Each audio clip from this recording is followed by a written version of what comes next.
So be ready for that.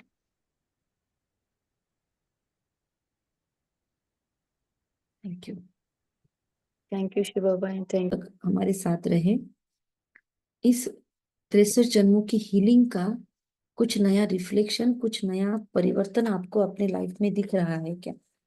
और क्या बदलाव आए? आप रिकॉर्डिंग करके भेजिए तो औरों को भी प्रेरणाएं मिलेगी। और इसके द्वारा हो सकता है कर्म भोग चुकतू होने के लिए सडनली कुछ आपके सामने दिखे आपको, तो उसे स्वीकार्यता भाव से स्वीकार कर। ओके। और हर समय जो भी हो रहा है, thank you thank you thank you. सकारात्मक बदलाव जो हो रहे हैं उसको भी नोट करें। और जो दूसरे अचानक से आए हुए बंधन हैं, महसूस करें कि ये मुक्त होने के लिए आए हैं। अंतिम अपना प्रहार करने के लिए माया ट्राई कर रही है, इसलिए बस मजबूत होकर खड़े रहे। कल का एक दिन बफर डे चाहिए, या कल से हम 21वें जन्म के लिए, 21 जन्मों के लिए स्टार्ट करें? क्या कहेंगे आप लोग? हमें रिप्लाई कर देना मुरली चिंतन ग्रुप में। तो चले आज सुनते हैं मुरली। आज की मुरली 14 अगस्त, प्री इंडिपेंडेंस डे की मुरली। तैयारी का समय, स्वतंत्रता दिन का। कौन सा स्वतंत्रता? कहाँ कहाँ परतंत्र है हम? कौन सी आदतों के अधीन हैं? कौन सी आदतें अभी तक नहीं छूटी है? कौन सी ऐसी आदतें हैं जो अभी तक हमको ब्राह्मण जीवन में आगे नहीं बढ़ने दे रही है? ऐसे कौन से संस्कार है जो पीड़ादायक है? उन सबको आज लिस्ट आउट करें कि अभी तक मुझ में क्या खामियां हैं, क्या चीज है जो मैं नहीं सेटल कर पा रही हूँ। अभी तक कौन से ऐसे संस्कार हैं जो बार बार उभर आते हैं? दिनचर्या में ऐसी क्या गलतियां हो रही है? खान पान में आसक्तियां कितनी हैं?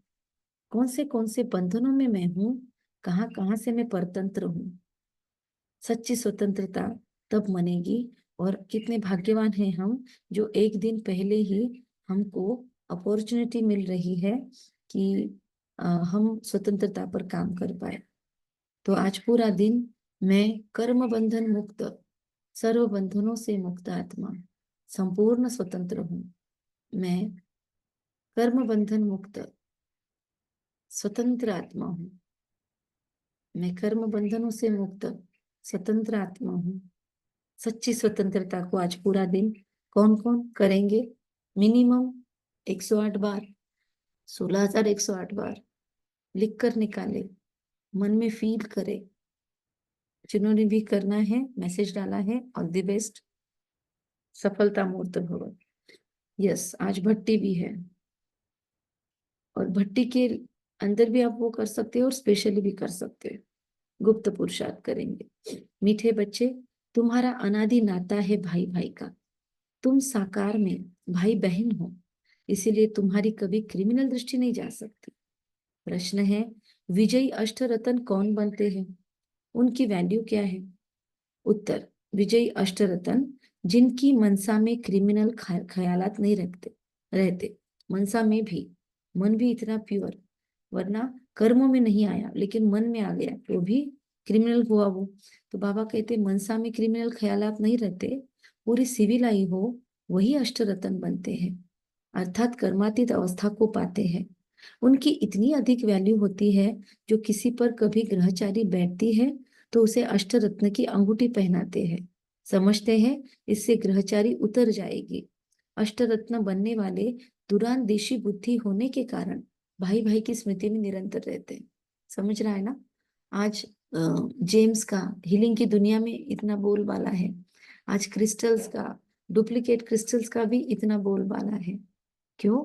ये सारे क्रिस्टल्स, ये सारे नवग्रह के अंगूठिया, ये सारे ज्वेल्स क्यों इतने चलते हैं? क्योंकि संगम पर इतना पुरुषार्थ किया है, मनसा में भी क्रिमिनल ख्यालात न चले, इतनी शुद्धता और प्यूरिटी अपनाई है। इसी के लिए पूरी सिविल आय होने की वजह से अष्टरत्न बनते हैं।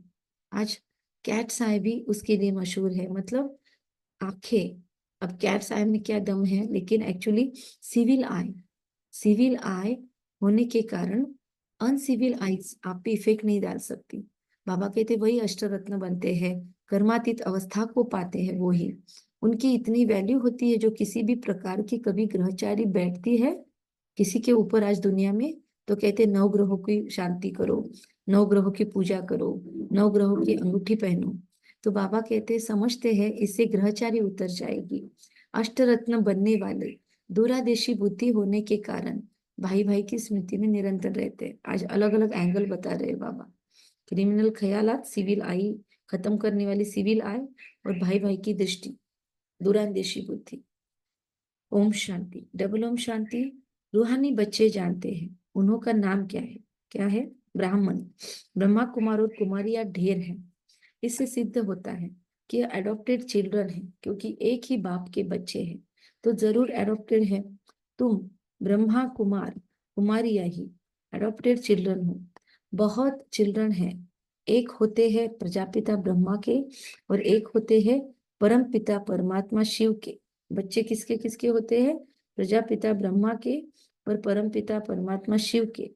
तो जरूर उन्हों का आपस में कनेक्शन है, क्योंकि उनके हैं रूहानी बच्चे और इनके हैं जिस्मानी बच्चे। अगर उनके हैं तो जैसे भाई भाई है, प्रजापिता ब्रह्मा के बच्चे भाई भाई है, नहीं, शिव के बच्चे भाई भाई है। और प्रजापिता ब्रह्मा को अगर देखे तो उनको शरीर तो है ना, तो प्रजापिता ब्रह्मा के बच्चे साकार में भाई बहन हुए, और शिव बाबा के बच्चे आपस में भाई भाई हुए। तो हम सब कौन है? क्या कहेंगे? हम सब कौन है? भाई भाई। और भाई बहन नहीं है? नहीं। नहीं है। कौन बताएगा? और इससे कोई जवाब अलग है? भाई बहन भी है, ब्रह्मा के बच्चे ब्रह्मा हैं। बाबा के, ब्रह्मा माँ को अगर देखे तो भाई बहन भी है, और आत्मिक स्वरूप में भाई भाई भी है, दोनों भी है ना? तो बाबा कहते हैं भाई बहन का क्रिमिनल नाता कभी नहीं होता। तुम्हारे लिए भी आवाज होता है ना कि ये सबको भाई बहन बनाती है। तो उषा दीदी और बड़ी बहनें बहुत ही सटीकता से इसका जवाब देती है कि हमको क्या पड़ी है, ब्रह्मा कुमारी को क्या लेना देना है, किसी को भाई बहन बनाने की क्या फुर्सत है, हमारे पास नहीं है, बहुत काम है, बहुत सेवाएं हैं। हमें क्या पड़ी है किसी को भाई बहने बनाए? ऑलरेडी ही रेडीमेड भाई बहने हैं सभी। सभी परमात्मा की इसमें भी जाते हैं, क्योंकि परमात्मा को निराकार रूप में तो याद नहीं करते लोग। तो अगर निराकार बोलते हैं लेकिन याद तो स्थूल में करते हैं, तो पतित क्या कहेंगे उनको? त्वमेव माताश्च पिता त्वमेव, त्वमेव बंधुश्च सखा त्वमेव, त्वमेव विद्या द्रविणम त्वमेव, त्वमेव सर्वम मम देव देव। तो परमात्मा को अगर माता पिता कहते हैं, दोनों हस्बैंड वाइफ, तो क्या हो गए? एक ही माता पिता के संतान। तो बाबा कहते हैं, जैसे बहनें भी कहती है, बाबा भी कहता है कि हमको भाई बहन बनाने की जरूरत नहीं है, ऑलरेडी रेडीमेड भाई बहनें हैं। हम सिर्फ आंखों पे से पर्दा उठाते हैं, जिससे शुद्ध नाता रहे। बाबा कहते क्रिमिनल दृष्टि न जाए। सिर्फ इस जन्म के लिए यह दृष्टि बन पड़ जाने से फिर भविष्य कभी क्रिमिनल दृष्टि नहीं पड़ती है। इसलिए युगल जो भी है ज्ञान में चलने वाले, उनको ये दृष्टि योग जरूर करना चाहिए। आत्मिक आत्मिक भाई भाई का एक दृष्टिकोण, आत्मा आत्मा भाई भाई है और एक साथ रह रहे हैं। मेरी जो भी युगल है, अभी सोचे सभी, आपकी जो भी युगल है अपने सामने महसूस करे और फील करे, ये परमात्मा की अमानत है मेरे पास। बाबा ने मुझे संभालने के लिए दी है। इमोशनल संभाल करनी है इस आत्मा की, फिजिकल संभाल भी करनी है, कर्तव्यों की पूर्ति भी करनी है। इनसे संबंधित जो भी नए संबंध मेरे जीवन में है, उनकी रिस्पेक्ट भी करनी है मुझे। लौकिकता में अलौकिकता से निभाना है, और दिल से इनको आत्मिक स्वरूप में देखते हुए, क्योंकि ये परमात्मा की अमानत है मेरे पास, इसलिए बहुत ही प्यार से, नाजों से और ढंग से मुझे इन्हें संभालना है। मुझे इस आत्मा को बहुत रिस्पेक्ट देना है, क्योंकि अंतिम समय तक इनसे मेरा पार्टनरशिप है। इसीलिए ये विशेष आत्मा तो है ही। इन्हें बस परमात्मा प्यार से सींचते रहना है, ये मेरे सारी दूषित वृत्तियों से सुरक्षित रहे।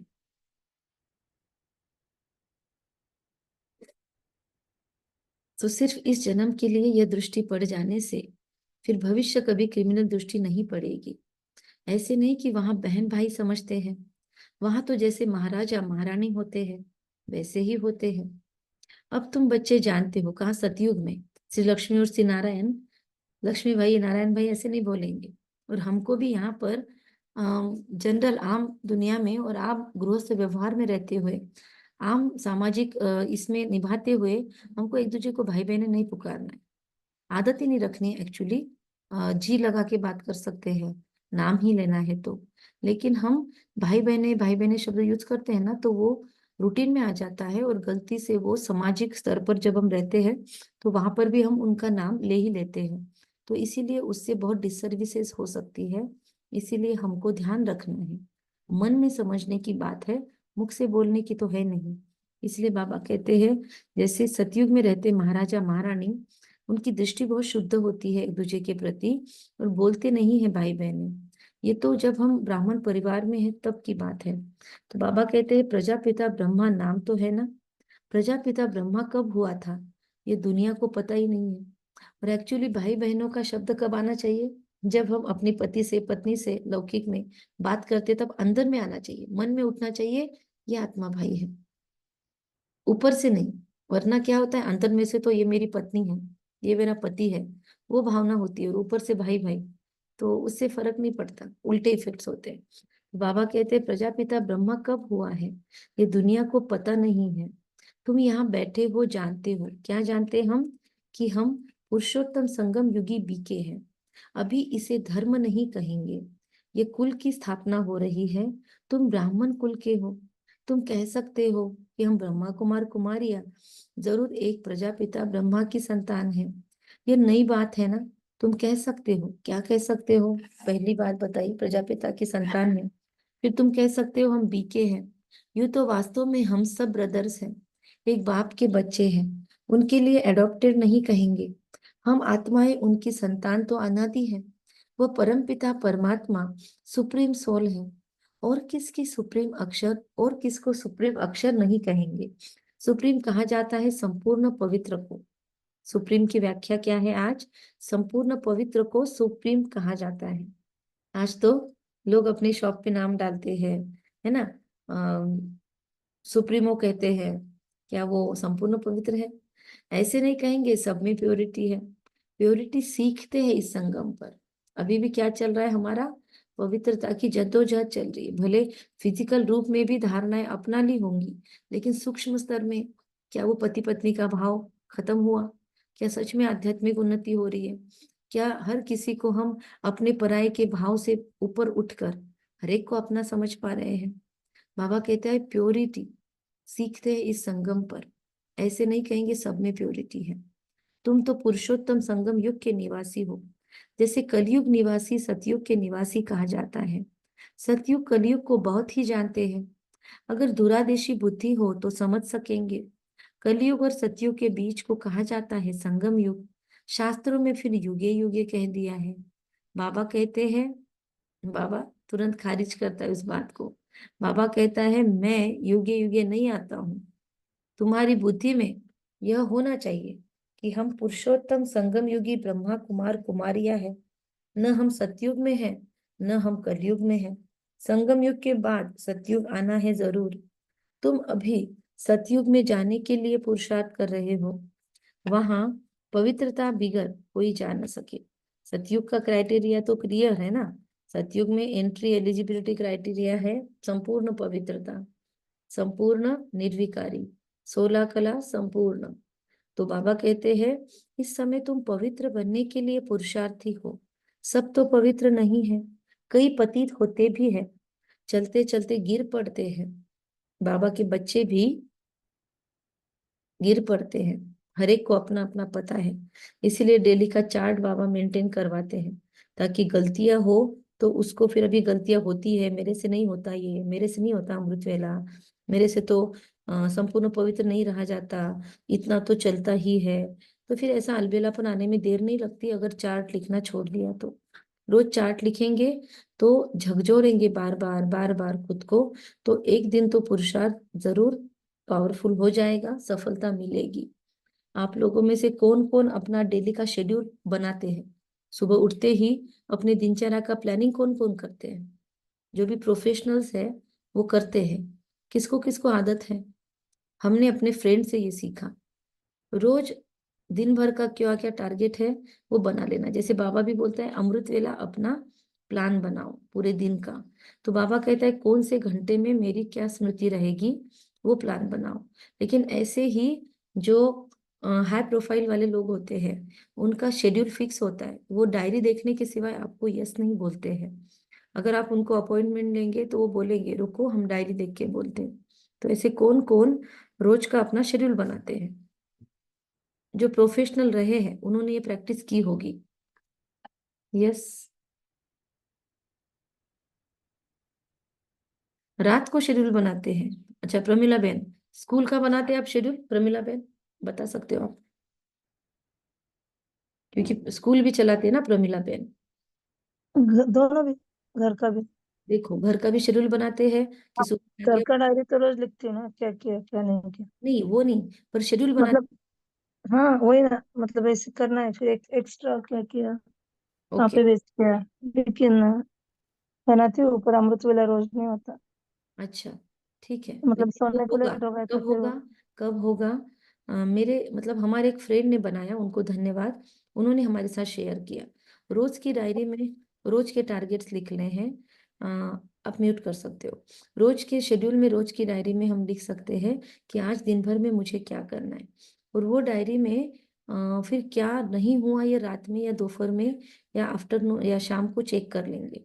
फिर उसमें से जो जो हो गया वो हो गया, लेकिन जो अभी भी पेंडिंग है उसको राउंड सर्कल या ऐसे रेड पेन से जो दिख के आए ऐसा करेंगे मार्क।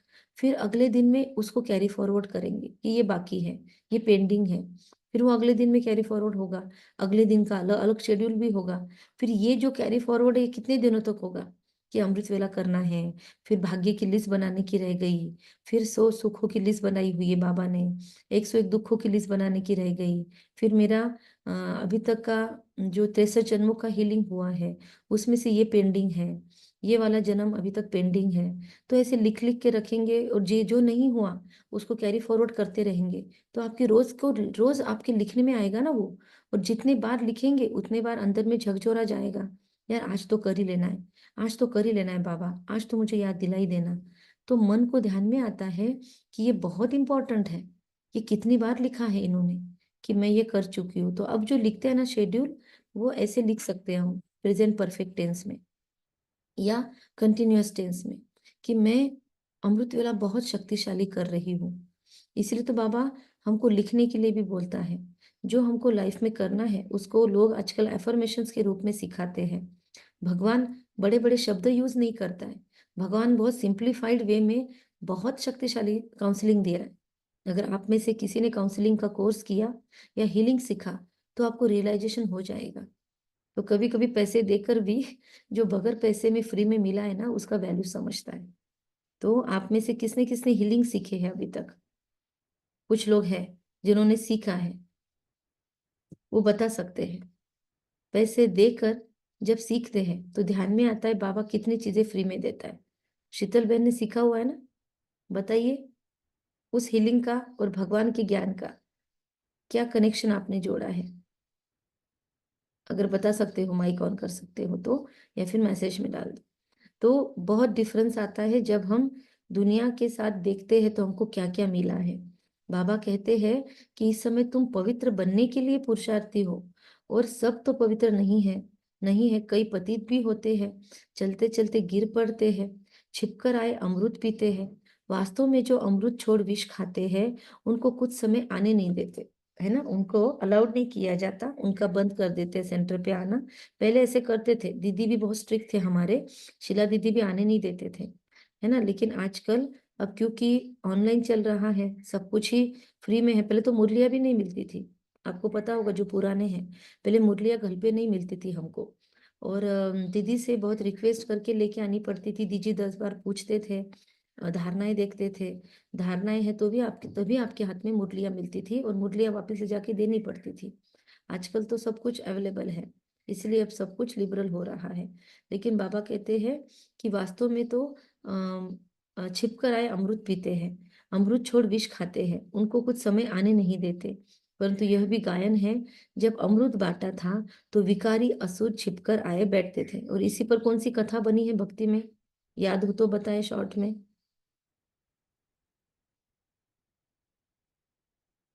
बाबा कहते हैं विकारी असुर छिपकर आए बैठते थे जब अमृत बांटा। कौन सी कथा है इसकी? वो राहु का बताया है। यस, वो समुद्र मंथन होता है तो चुपके भगवान की लाइन में आते, राइट। उनको पिलाया। श्री लक्ष्मी जी को कलश दिया गया अमृत का, और उनको कहा गया आप बांटो। तो फिर विष्णु जी ने ऐसा कुछ दिखाते हैं कि उन्होंने रूप धारण किया अप्सरा का, और उन्होंने सबको अमृत बांटना शुरू किया। तो उसके अंदर राहु केतु दोनों भी आके बैठे, और उन्होंने छुप कर देवताओं का वेश धारण किया, और उनके ऊपर कुछ बूंदें गिर गई अमृत की, ऐसा दिखाते हैं। फिर उनको ये भी किया गया, परिश भी किया गया। तो बाबा कहते हैं इंद्र सभा में ऐसे अपवित्र आकर बैठते हैं तो उन्हें श्राप लग जाता है। सोचो, हमने यहाँ पर किए हुए एक एक कर्तव्य का भक्ति में कितना सुंदर कॉपी किया है ना, कितना वंडरफुल है। मतलब यहाँ पर जो होता है वो किसी अलग ही स्वरूप में उसकी कहानी बन गई, और लोग उसको कहानियां समझकर चाव से पढ़ते हैं, है कि नहीं।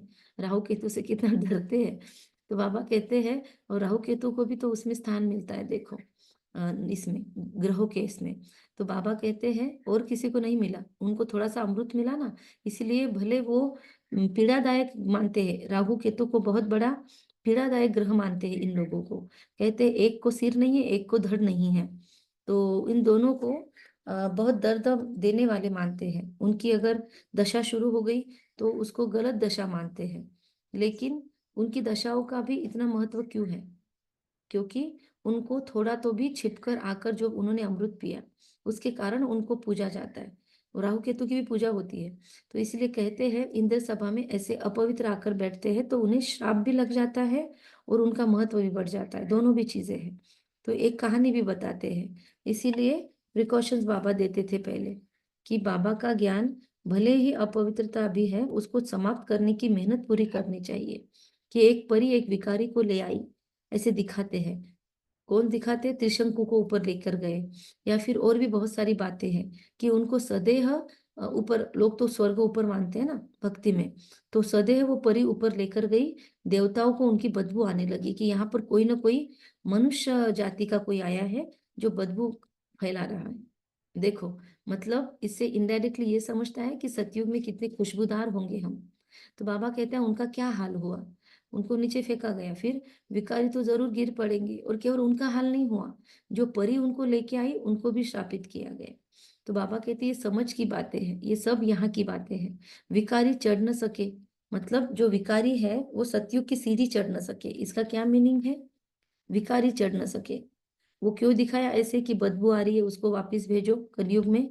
तो बाबा कहता है इसका मीनिंग है कि सतयुग की सीढ़ी चढ़ना मतलब विकारी सीढ़ी चढ़ न सके। कहते हैं वह जाकर पत्थर बना, पत्थर बुद्धि बना।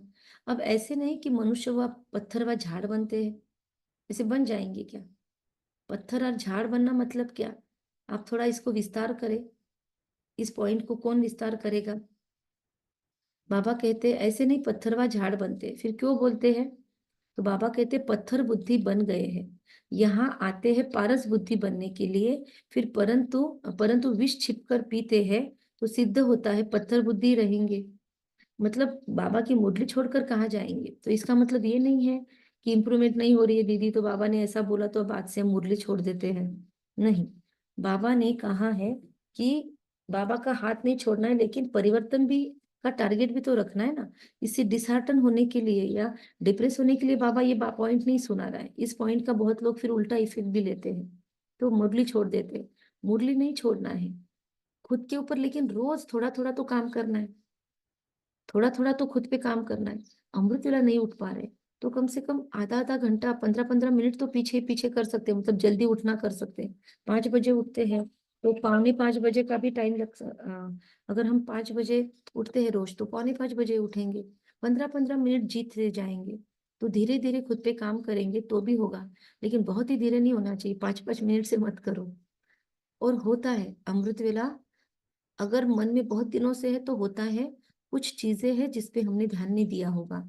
रात को सोने की अवस्था क्या है, रात को किस तरीके से सोते हैं, पूरा दिन भर में बाबा को कितना याद करते हैं, तो उसका इफेक्ट अमृत वेला पे होता है। कौन सी चीजें हैं जिसमें हम पीछे पड़ रहे हैं, उसको आज लिस्ट आउट कर सकते हैं। और क्यों नहीं हम चढ़ पा रहे हैं, कौन सा विकार अभी भी हावी है, गुस्सा कितना आता है, लोभ कितना है, मोह कितना है, अटैचमेंट, ओवर अटैचमेंट, मेरे मेरे की भावनाएं कितनी है, संग्रह वृत्ति कितनी है, ईगो कितना है मुझ में अभी, ज्ञान का ही कितना ईगो है, बहनों से मेरी बात करने का तरीका क्या है, ब्राह्मणों से बात करने का तरीका क्या है, खुद को कितनी प्रायोरिटी देती हूँ मैं, अगर कोई भट्टियां रखी जाती है तो मैं कितना उसको महत्व देकर अटेंड करती हूँ, मैं दिन भर में मोबाइल का उपयोग अपनी उन्नति के लिए कर रही हूँ या उसमें भी मैं अटक रही हूँ। ये सूक्ष्म चेकिंग हमको खुद की करनी होगी, तो फिर परिवर्तन आता है, नहीं आता है ऐसा हो ही नहीं सकता। जो खुद पर काम कर रहा है, तो every action has its equal and opposite reactions also, ऐसे बोला ही जाता है। तो जो नियम उधर लागू है वो इधर भी लागू है। तो बाबा कहते हैं विकारी तो जरूर गिर पड़ेंगे, तो ये समझ की बात है। ये बातें बाबा मोटिवेट करने के लिए बोलता है, न कि डीमोटिवेट होना है इससे। बाबा कहते हैं कि अब ऐसे नहीं कि मनुष्य पत्थर व झाड़ बनते हैं, बुद्धि पत्थर बुद्धि बन जाती है। तो अभी हमको क्या करना है, फिर हमारे पास सारी चीजों का एंटीडोट है। अगर पत्थर बुद्धि हमारी बन भी गई है, हमको ज्ञान की बातें नहीं समझ में आती है, कितने बार भी मुरली सुनो याद नहीं रहती है, कितने बार भी मुरली पढ़ी समझ नहीं विकसित हो रही है, जैसे लोग समझा पा रहे हम नहीं समझा पा रहे, मतलब पत्थर बुद्धि है। तो क्या करेंगे फिर, सुमान है हम हमारे पास, लिख लिख कर निकाले, मेहनत करके निकाले। अमृत वेला योग नहीं होता तो अमृत वेला बैठकर सुमान लिख लो, कोई प्रॉब्लम नहीं। हमने कल परसों गानों की लिस्ट बनाई, गाने ही गा लो बाबा की याद में प्यार से, मन ही मन में, लोगों को नहीं उठा देना आसपास के। ये भी तो कर सकते हैं, कितने तरीके हैं। अगर अमृत वेला नींद आती है तो कितनों ने हमको कहा, पहले हमको नींद आती थी तो हमको किसी ने कहा, वरिष्ठों ने हमको, हमने उनको पूछा कि मैं क्या करूं इसके लिए, तो प्रैक्टिकल में उन्होंने कहा अमृत वेला बैठ के योग मत करो, चलते फिरते योग करो। तो कितने सॉल्यूशंस हैं, राइट। तो लेकिन हमने सुना नहीं उनका, हमको लगा उसका भी आलस आएगा ना, तो फिर नहीं हुआ। और सच में किया तो डिफरेंस आया। तो इसलिए बहुत लोग सुबह टहल मतलब चहलकदमी करते करते अमृत वेला करते। ऐसा नहीं कि एक जगह बैठना ही है, अगर नींद आती है तो अच्छे से फ्रेश होके बैठो। फिर नहाकर बैठना शुरू किया। फिर किसी ने कहा, बाबा ने ही कहा सेकंड डे मुरली में जब हमने प्रश्न पूछा, तो बाबा ने कहा नहा धोकर अमृत वेला करो तो भी फ्रेश होंगे। तो डिफरेंस तो आएगा, जो पुरुषार्थ करेगा उसको फल मिलेगा, और जिसने किया होगा वो यस भी कर रहे होंगे। तो बाबा कहते हैं ये सामने समझाया जाता है कि शास्त्रों में तो ऐसे ही बैठकर लिखा है, नाम रखा है इंद्र सभा। इंद्र सभा कौन सी, भगवान की सभा, जहाँ पुखराज परी किस्म किस्म की परियां दिखाते हैं। रत्नों में भी नंबरवार होते हैं, कोई बहुत अच्छा रत्न, कोई कम वैल्यू का रत्न, कोई की वैल्यू कम, कोई की बहुत जास्ती। नौ रत्नों की अंगूठी भी बहुत बनाते हैं, एडवर्टाइज करते हैं। नाम तो रत्न ही है, कितनी एडवर्टाइज चल रही है आज दुनिया में, तो कुछ भी बेचा जा रहा है। यहाँ बैठे हैं ना, अभी देखो आप राखियों के अंदर भी कैट्स आए आ गई है, ये देखिए। तो राखियों में भी कैट्स आए, मतलब ग्रहों का और इन सब का, ज्वेल्स का इतना बोलबाला है। क्यों है, क्यों ज्यादा अंगूठियां चलती है, क्यों ज्यादा ये क्रिस्टल्स का बोलबाला है, क्या कहेंगे, कोई बताएगा, इसने ऑब्जर्व किया है क्यों चलते हैं ये सारी चीजें। एक्चुअली इंसान सुख पाना चाहता है, यस, पर उसको पूरा ज्ञान नहीं है, पूरा पुरुषार्थ नहीं है। जो एडवर्टाइजमेंट देखा, जो इधर सुना उधर सुना, उसके पीछे भागता रहता है। यस, एक्चुअली उसका इफेक्ट भी कब होता है पता है, जब आप ऐसा फील करते हो कि ये अंगूठी पहनने से अब मेरी उन्नति होगी।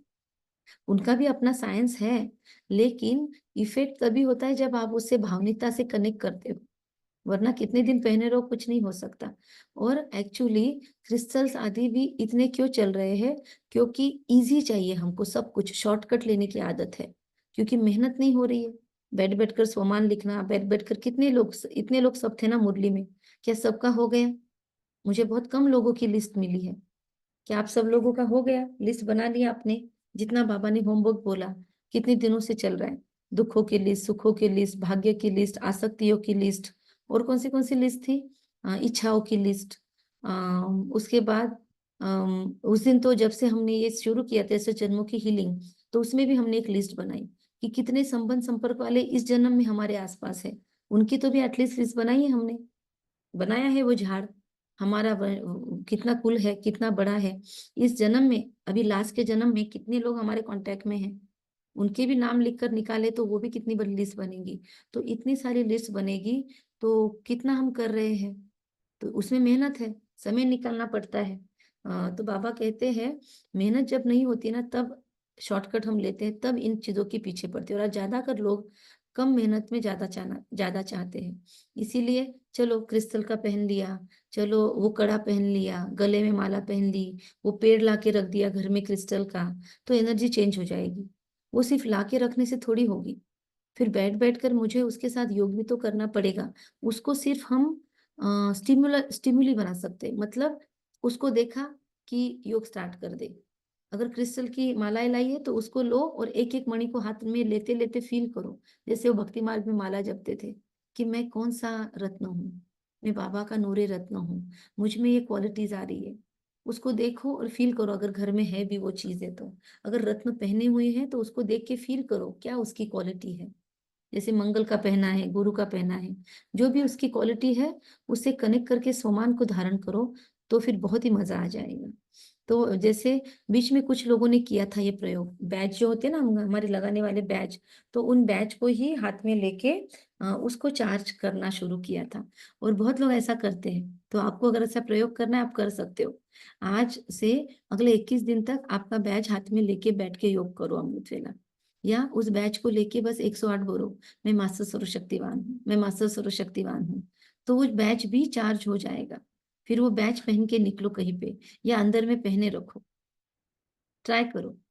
तो ऐसे आप किसी भी चीज को चार्ज कर सकते हो, क्योंकि जब अंगूठियां पहनते हैं तो उसको भी चार्ज करने के तरीके बताते हैं लोग, ट्राई करके देखो। तो बाबा कहते हैं कि मतलब, लेकिन इससे अंधश्रद्धा नहीं फैलनी चाहिए, इससे हमारा रियलाइजेशन एक्टिवेट होना चाहिए।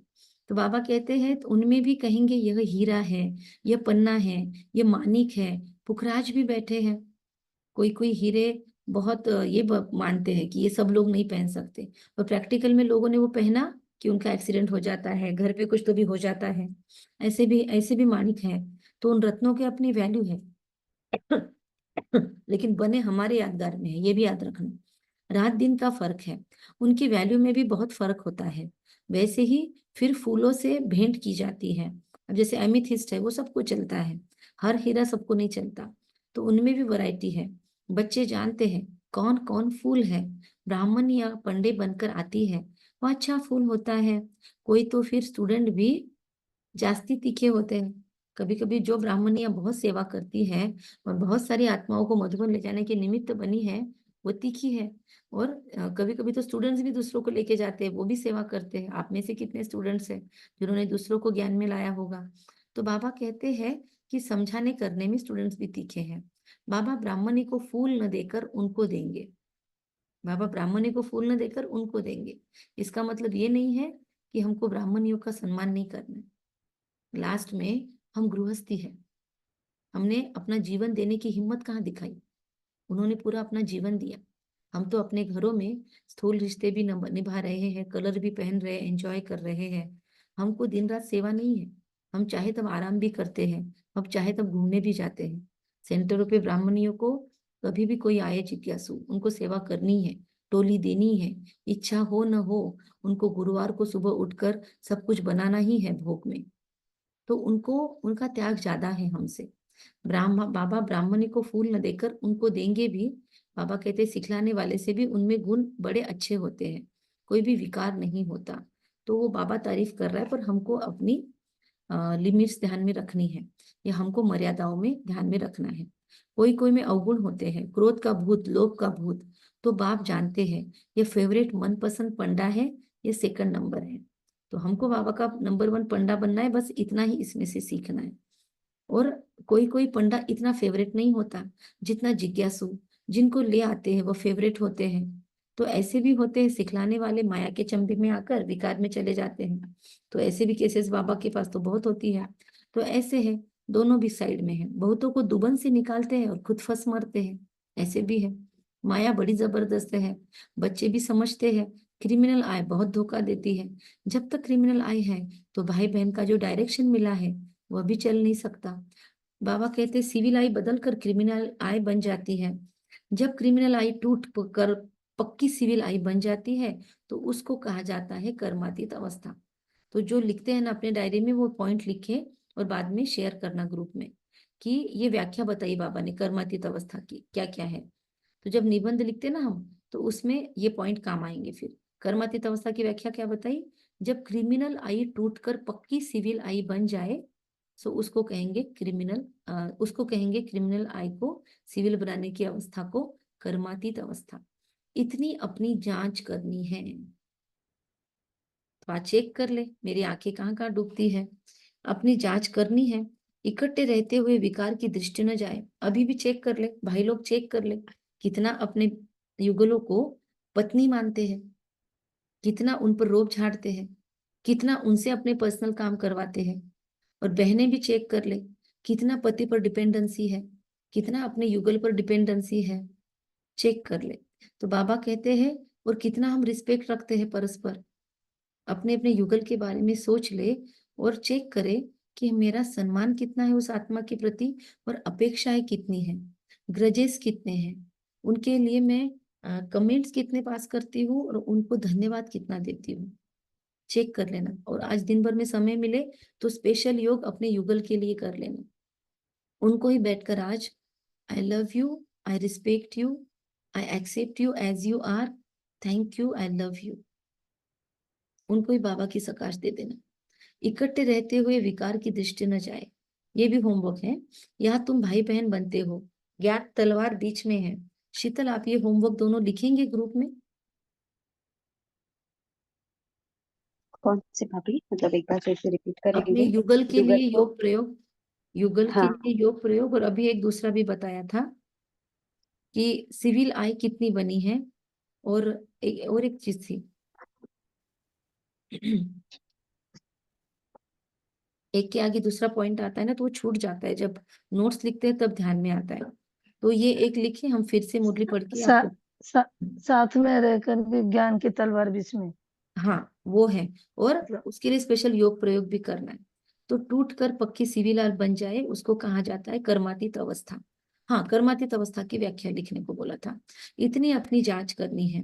बाबा कहते हैं हमको तो पवित्र रहने की पक्की प्रतिज्ञा करनी है, परंतु लिखते हैं बाबा कशिश होती है, वो अवस्था अजून पक्की नहीं हुई है।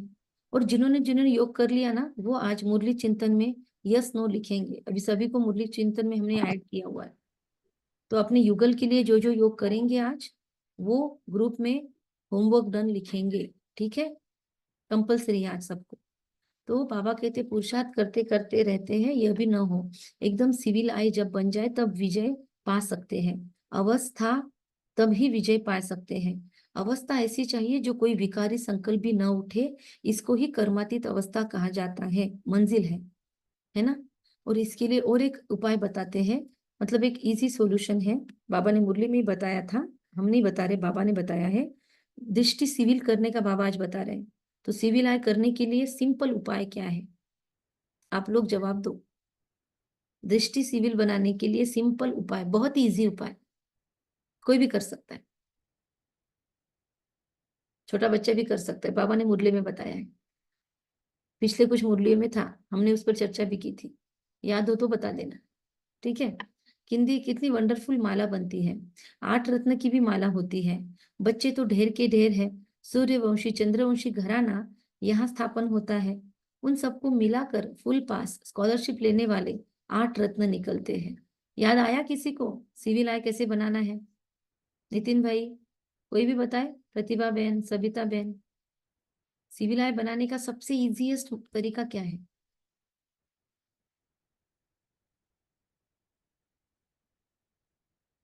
यस, आत्मा समझना। तो बहुत बड़ी बात है, उसमें तो हमारी वो जिंदगी बहुत हमारी। हाँ बहुत है।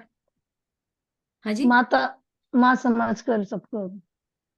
अच्छा आप तो युगल है तो आप भाई को भी माता समझेंगे ऐसा? हाँ तो माँ और बाप जैसे, माता पिता। जब आप समझेंगे नहीं और कुछ, ये तो ठीक है, अच्छा, इजी। हाँ बाबा बोल। की फोटो से दृष्टि लेना। यस, बाबा के नजरों से बाबा ने कहा ना, बाबा की नजरों की ओर देखते रहो, बाबा को बस बाबा से दृष्टि लेते रहना, और बाबा आंखें खोल के योग करना, बाबा का फोटो सामने, और बाबा की आंखों को लगातार देखो और फील करो, बाबा की जैसी मेरी आई भी सिविल हो रही है। ये बहुत मजेदार योग प्रयोग है, करके देखना, रेगुलर करना। लेकिन तो बच्चे तो ढेर की ढेर, ये तो कोई भी कर सकता है ना, बस बाबा की आंखों में देखना ही तो है। तो बाबा कहते हैं सूर्यवंशी चंद्रवंशी घराना यहाँ स्थापन होता है, उन सबको मिलाकर फुल पास स्कॉलरशिप लेने वाले 8 रत्न निकलते हैं। और एक फीलिंग कर सकते हैं कि बाबा मेरे दृष्टि से अगर देखेगा तो इस आत्मा को कैसे देखेगा, तो मैं भी बाबा की नजरों से देख रहा हूँ, मैं नहीं देख रहा हूँ, ब्रह्मा बाबा देख रहे हैं, कैसे देखेंगे बाबा सबको। तो बाबा कहते बीच बीच में फिर उन रत्नों को, उन्हों को रत्न बनाने वाला हीरा शिव डालते हैं, मतलब वो अंगूठी बनाते हैं सब, फुल स्कॉलरशिप वाले 8 रत्न, और उसके बीच में शिव एक अंगूठी बीच में रखते हैं। तो जिसने ऐसे रत्न बनाए उस शिव ने ये 9 रत्न बनाए या 8 रत्न बनाए। ग्रहचारी बैठती है तो भी 8 रत्न की अंगूठी पहनते हैं। इस समय भारत पर राहु की ग्रहचारी है, पहले थी वृक्षपति की अर्थात बृहस्पति की दशा। तुम सतयुगी देवता थे, विश्व पर राज्य करते थे, फिर राहु की दशा बैठ गई। अभी तुम जानते हो अभी कौन सी दशा बैठी है, फिर से बृहस्पति की दशा, सदगुरु की दशा। नाम है वृक्षपति, शॉर्ट में बृहस्पति कहा जाता है। हमारे पर बरोबर बृहस्पति की दशा थी, वृक्षपति से बृहस्पति शब्द बना, जबकि हम विश्व के मालिक थे। अभी राहु की दशा बैठी है ना, एक बगैर धड़ का और एक बगैर सर का। तो राहु केतु की दशा मतलब ऐसी ही दशा हमारी अवस्था होती है कि बहुत ज्यादा ईगो, बहुत ज्यादा अहंकार, दिमाग बहुत चढ़ा हुआ, और जिसको धड़ नहीं है, प्रैक्टिकल एक्शन कम है लेकिन ईगो तो बहुत ज्यादा है। तो राहु की दशा और केतु की दशा, जो करता बहुत कुछ है लेकिन दिमाग ही नहीं है, तो हम कौड़ी मिसल बने हैं। यह तो हर एक समझ सकते हैं, पूछने की बात नहीं है, गुरु आदि से पूछते हैं। इस इम्तिहान में पास होंगे, हम ये एग्जाम दे रहे हैं, पास होंगे, यहाँ भी बाबा से पूछते हैं हम पास होंगे। कहता हूँ हमारे बच्चे भी कभी हमेशा याद नहीं करेंगे, और एग्जाम होंगे तो मैडम पाए पड़ू दे। तो बाबा कहते हैं कहता हूँ अगर ऐसे पुरुषार्थ से चलते रहे तो क्यों नहीं पास होंगे। बाबा ने क्या बोल दिया, पुरुषार्थ करते रहे, मैं रोज जो होमवर्क दे रहा हूँ वो करते रहे, अमृत वेला करते रहे, नुमा शाम करते रहे, ट्रैफिक कंट्रोल करते रहे, मौन की भट्टियां करते रहे, अंतर्मुखता को धारण करते रहे, बाबा से दृष्टि लेते रहे, बाबा ने कहे हुए होमवर्क तुरंत 1 या 2 दिनों में कंप्लीट करते रहे, तो क्यों नहीं पास होंगे। हमारा भी खुद का एक्सपीरियंस है, जब हमने भी लिस्ट निकाली, लिखना शुरू किया, पुरुषार्थ में बढ़ोतरी हो रही है। लिखने से सच में बहुत फायदा होता है। बीच में हमारे भी ऐसा हुआ था, क्या तो लिखना है, बस बैठ के सोच लेंगे, काउंटिंग कर लेंगे 108 बार, लेकिन लिखने में क्या डिफरेंस आता है वो अभी हमको अनुभूति हो चुकी है, तो हम कभी भी अब इस बात को डिनाई नहीं कर सकते। लिखने से क्या फायदा होता है वो हमने खुद ने अनुभव किया है, इसलिए आपको बोलते हैं बार बार। तो यहाँ भी बाबा से पूछते हैं हम पास होंगे, और हमको भी बाबा बार बार क्यों बोलता है, बाबा कहता है कहता हूँ अगर ऐसे पुरुषार्थ से चलते रहे तो क्यों नहीं पास होंगे, क्योंकि ब्रह्मा बाबा ने खुद ने लिख लिख कर निकाला है, मैं आत्मा हूँ, जसोदा आत्मा है, नारायण आत्मा है। तो बाबा ऐसे ही हमको लिखने के लिए नहीं बोल रहा है, हमने तो बाबा जितना मेहनत की नहीं है, अपनी दीवारों पे घर के लिख के नहीं निकाला है आत्मा हूँ शुद्ध आत्मा हूँ। परंतु माया बड़ी प्रबल है, तूफान में लगा देगी, ला देगी। इस समय तो ठीक है, आगे चल तूफान बहुत आए तो, अभी तुम युद्ध के मैदान में हो, फिर हम गारंटी कैसे कर सकते हैं। मतलब बाबा 63 जन्मों की हीलिंग की, और फिर अभी तूफान आए तो, हमने तो हीलिंग की, अब क्यों नहीं खत्म हो गया, हमने तो माफी मांगी थी रोज उठ उठ के। एक्चुअली हमने ऐसा भी सुना है, जब हम ऐसे योग प्रयोग करते हैं तो बीमारियां या अन्य प्रॉब्लम्स और उछल खाएंगे।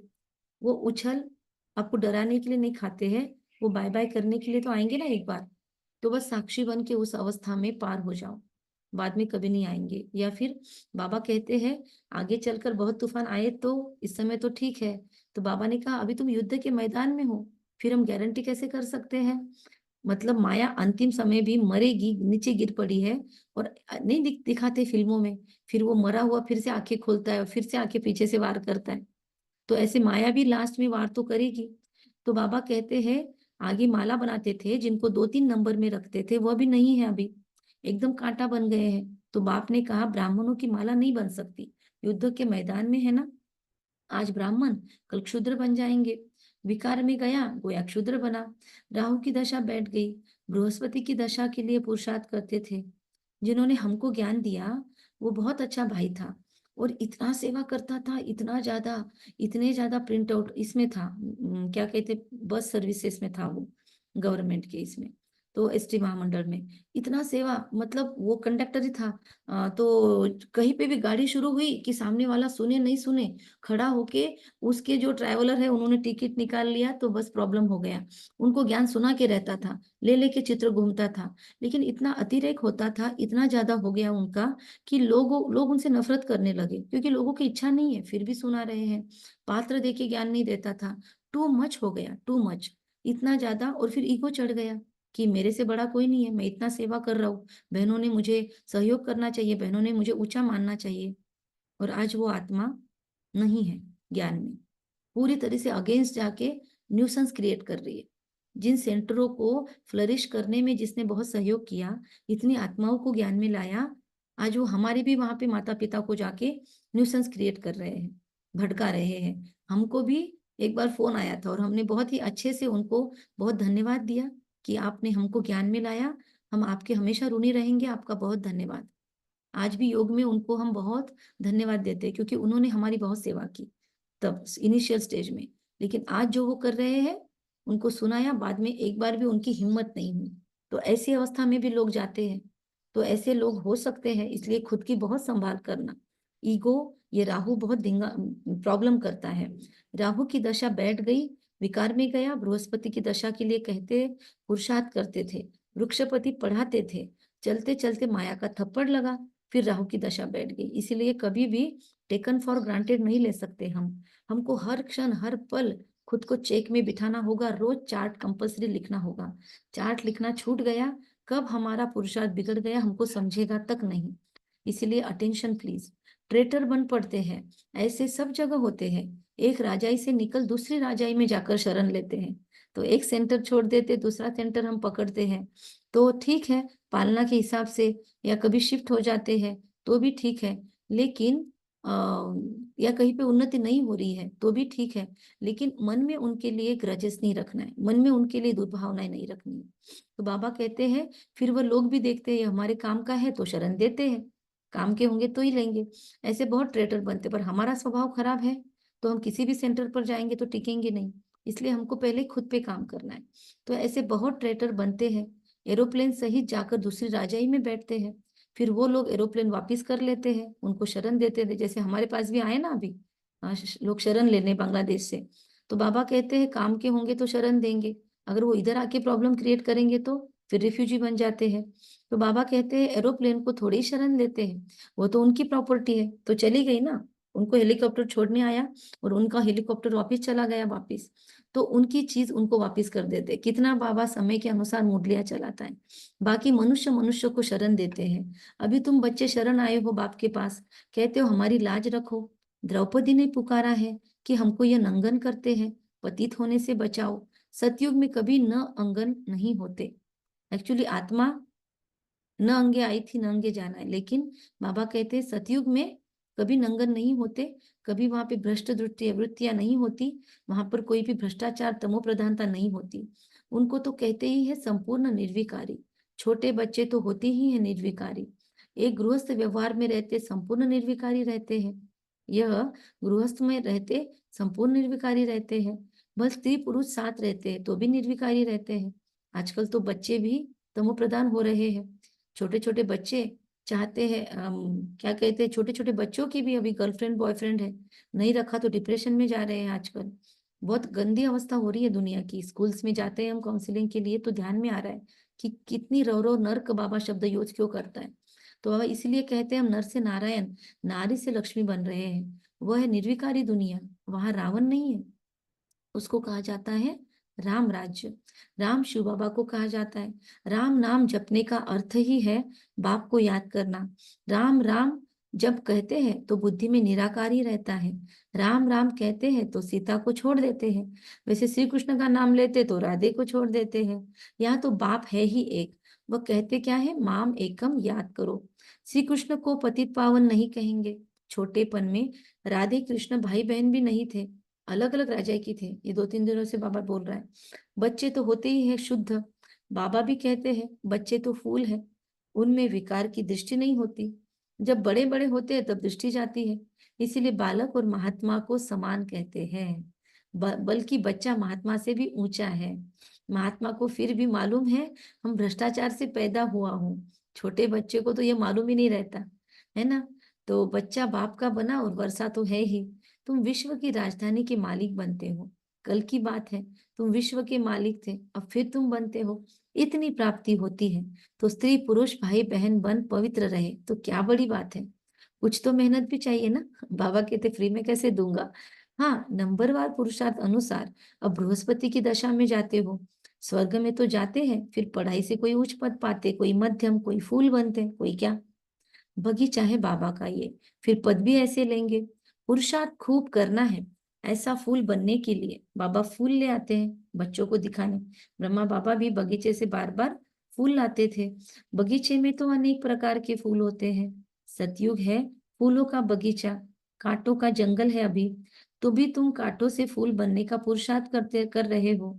एक दो को कांटा मारने से बचने का पुरुषार्थ कर रहे हो। जितना जितना पुरुषार्थ करेंगे उतना क्या होगा, जीत पाएंगे। बाबा कहता है, अश्योरेंस दे रहा है, जितना पुरुषार्थ करेंगे जीत पाएंगे। मूल बात है काम पर जीत पाने से जगत जीत बनेंगे। यह तो बच्चों पर रहा। जवानों को बहुत मेहनत करनी पड़ती है, बूढ़ों को कम। लेकिन आजकल बूढ़ों में भी क्या है, विकार प्रवेश हो जाते हैं। वानप्रस्थ अवस्था वालों को कम। तो जो यंग है, बाबा के बच्चे जो ज्ञान में यंग चल रहे हैं, उनको बहुत बहुत बहुत प्रिकॉशन लेना है। हम में से जो भी अपने को यंग समझते हैं, कम एज में बाबा के बन गए हैं, उन युगलों को खुद पे बहुत मेहनत करनी पड़ती है। जवानों को बाबा ने कहा बहुत मेहनत करनी पड़ती है। तुम जानते हो हम विश्व के मालिक, बादशाही की प्रॉपर्टी मिलती है। तो उसके लिए एक जन्म पवित्र रहे तो क्या हर्ज है। हमको विश्व के बादशाही की प्रॉपर्टी मिलती है तो ये पवित्रता कोई बड़ी बात नहीं है। उनको कहा जाता है बाल ब्रह्मचारी, अंत तक पवित्र रहते हैं। जो पवित्र बनते हैं उनको बाप की कशिश होती है। बच्चों को छोटेपन से ही ज्ञान मिल जाए तो बच सकते हैं। छोटे बच्चे अबोध होते हैं, परंतु फिर बाहर स्कूल आदि में संघ का रंग लग जाता है।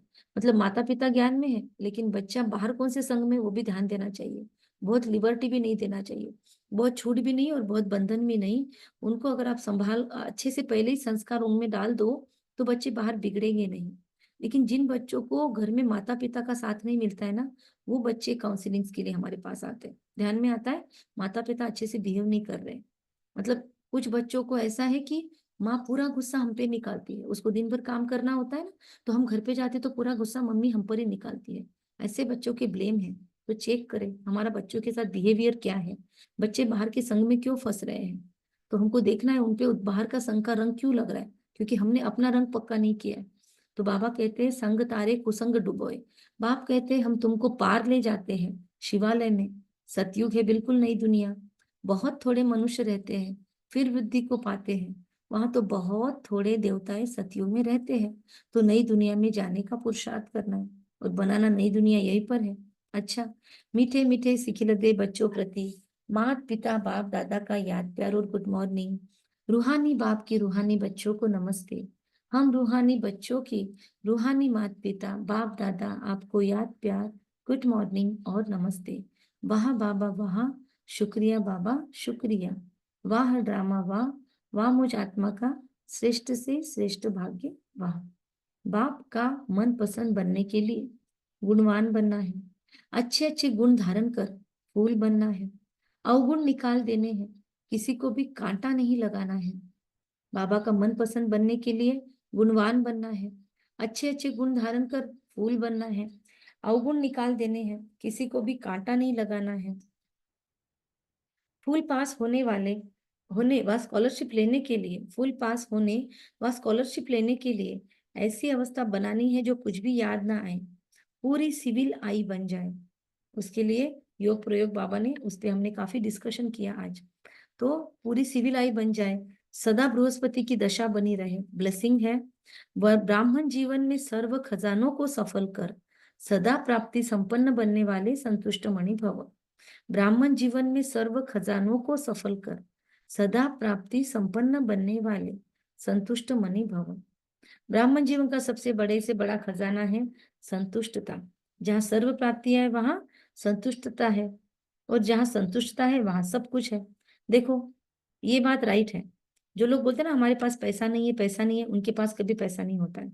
और जो लोग बोलते हैं हमारे पास भरपूर है, हमारे पास भरपूर है, भंडार भरे हुए हैं, भले कम होगा, खा पी के सुखी होगे, लेकिन जिनको ऐसी आदत है, हमारे लौकिक पिताजी ने हमको ये सिखाया था कि कभी पैसे के लिए आपके पास नहीं भी होना तभी ना नहीं बोलना है।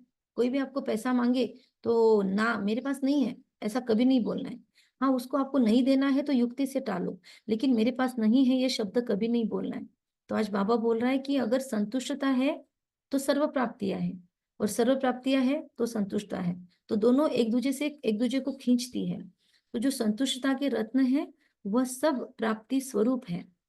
बाबा कहते हैं कि जो संतुष्टता के रत्न है, मतलब हम बच्चे, वो सब प्राप्ति स्वरूप है। उनका गीत है पाना था सो पा लिया।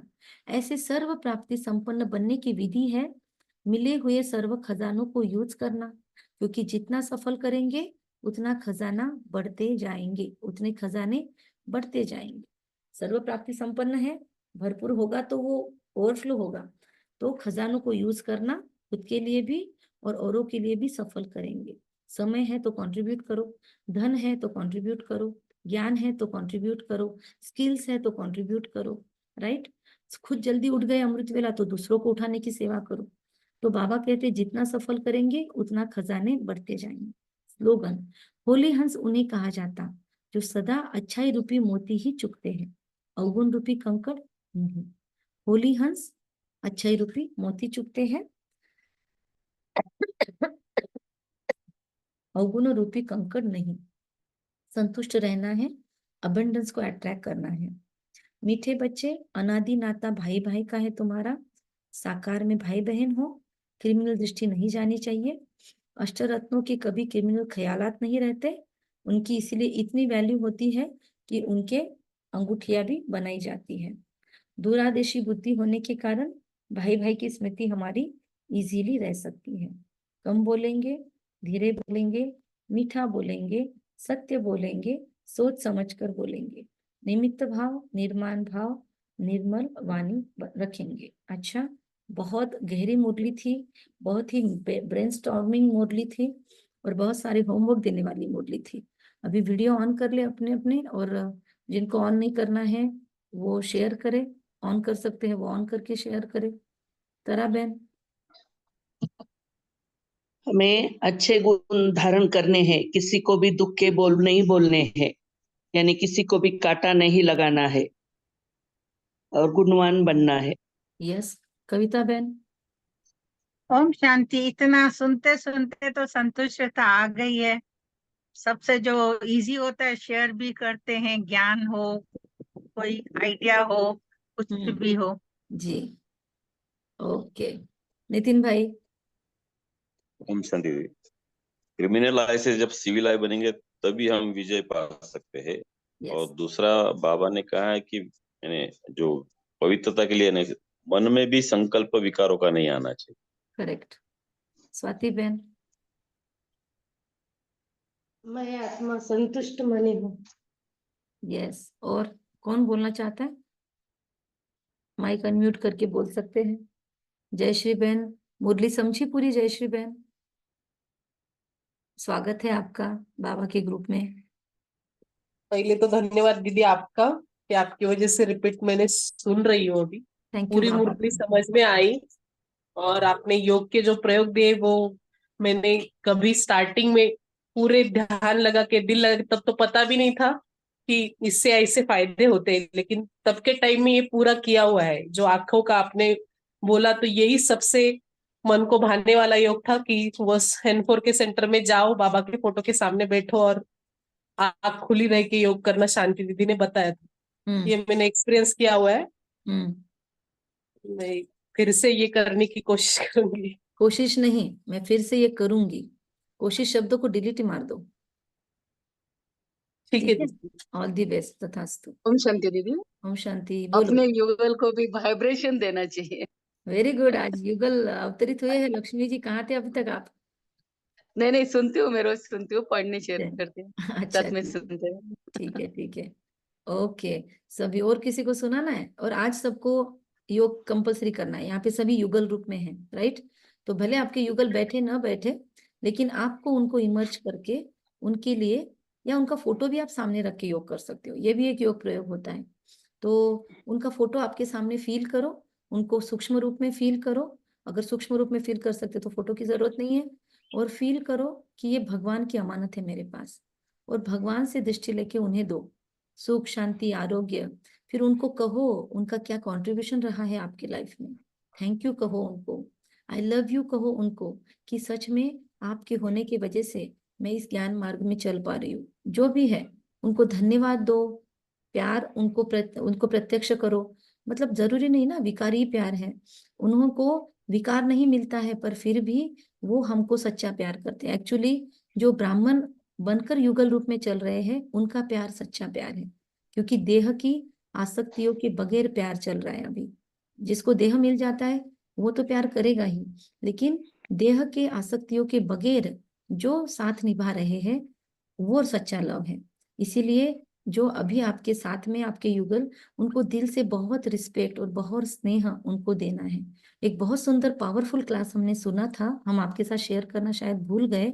बहुत ही शक्तिशाली क्लास है, प्लीज आप वो ध्यान से सुनना। 1 सवा घंटे का है, अनिता बहन का। मैं देखती हूँ मुझे लिंक मिलती है क्या। बहुत ही पावरफुल क्लास है कि हम ब्राह्मणों से क्या गलतियां होती है। तो आप जरूर सब लोग सुनना उसको, और फील करना, और उसको 2-3 बार सुनने जैसा क्लास है। ठीक है? शायद मेरे पास है वो क्लास। है ना? मतलब ब्राह्मण कैसे रहते हैं, युगल के क्या साथ क्या रहते हैं, ऐसा है ना मैं उसमें। ट्राई करती हूँ, शायद वही है। शेयर करो, मैं बताती हूँ फिर। वो होगा तो बहुत अच्छा, आप ग्रुप में शेयर कर दो मुरली चिंतन में, फिर हम वहां से स्वोन्नति में डाल देंगे। Thank you, Om Shanti. बाकी लोग किसी को शेयर नहीं करना है आज? ओम अच्छा, ओम शांति। ओम शांति मेरा बहन। शिव बाप है और ब्रह्मा माता है, इसलिए हम सब भाई भाई है। लौकिकता और अलौकिकता में निभाने है। अलौकिकता निभानी है लौकिकता में भी। थैंक यू इंदिरा बहन। और अपने अपने योग प्रयोग, सबको कॉन्ग्रेचुलेशंस। आप सबने बहुत ही जो जो रेगुलर रहे हैं 63 जन्मों के हीलिंग में, कौन कौन है ऐसे? आई थिंक शेफाली बहन है। और कौन कौन है जो रेगुलर ज्वाइन थे? शोभा बहन है, शीतल बहन है, किरण भाई है। और कौन है जिन्होंने रेगुलर 63 जन्म की हीलिंग में पूरा स्टार्टिंग से एंड तक किया? हम सब तो करो, हैंड रेस करो। नहीं, मैं पूरा 63 जन्म नहीं थी दीदी। तो जो जो मिस हुए हैं वो बैठ बैठ के करो अभी। हाँ। कुछ वीडियो भी है, कुछ नई भी वीडियो है, तो भी आप कर तो सकते हो। अभी आप सबको लर्न हो गया है, तो क्या लगता है, एक बार सफिशिएंट है, एक बार और करना चाहिए? तो अब तो हम नहीं लेंगे, अब आपको करना है। अब हम सोच रहे हैं अगले 21 दिनों का भी हीलिंग करें, पर आप लोग बताओ बीच में कल का एक दिन बफर डे लेना है और फिर स्टार्ट करना है, या कल से स्टार्ट करना है? रेगुलर वाले बताओ। चलो अभी